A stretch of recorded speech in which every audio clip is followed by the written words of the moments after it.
DR Sunny Films presents DR घर के बिगाड़ देताऊंगे बाली कुत्ता जबलपुर बाली कुत्ता घर के बिगाड़ देताऊंगे हम शादी न करबो मायगे घर के बिगाड़ देताऊंगे हम शादी न करबो मायगे घर के बिगाड़ देताऊंगे जनकपुर बाली कुत्ता घर के बिगाड़ देताऊंगे मधुबनी बाली कुत्ता घर के बिगाड़ देताऊंगे हम शादी न करबो मायगे घर के बिगाड़ देताऊंगे हम शादी न करबो मायगे घर के बिगाड़ देताऊंगे जनकपुर बाली कुत्ता घर के बिगाड़ देताऊंगे मधुबनी बाली कुत्ता घर के बिगाड़ देताऊंगे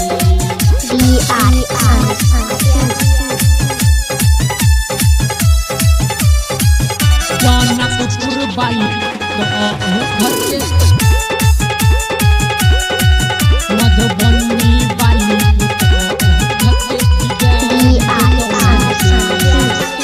हमारा जे शादी करब छे माई बाद में तू पचतइबे गे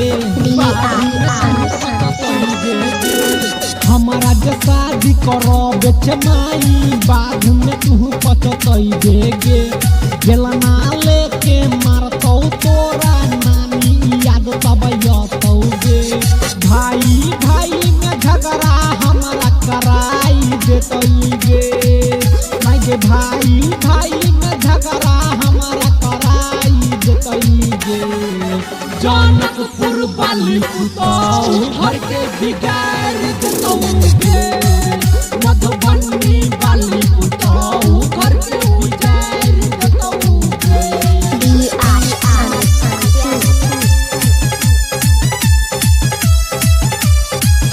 जनकपुर बाली कुत्ता घर के बिगाड़ देतौ गे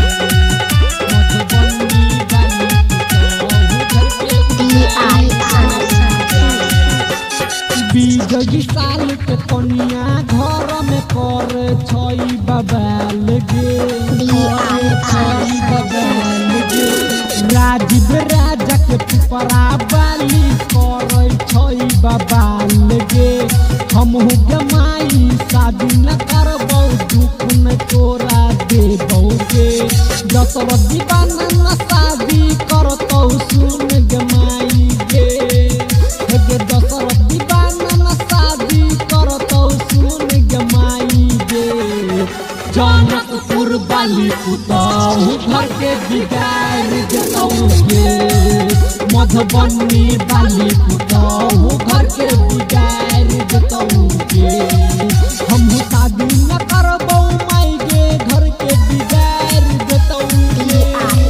हम शादी न करबौ मायगे घर के बिगाड़ देतौ गे जनकपुर बाली कुत्ता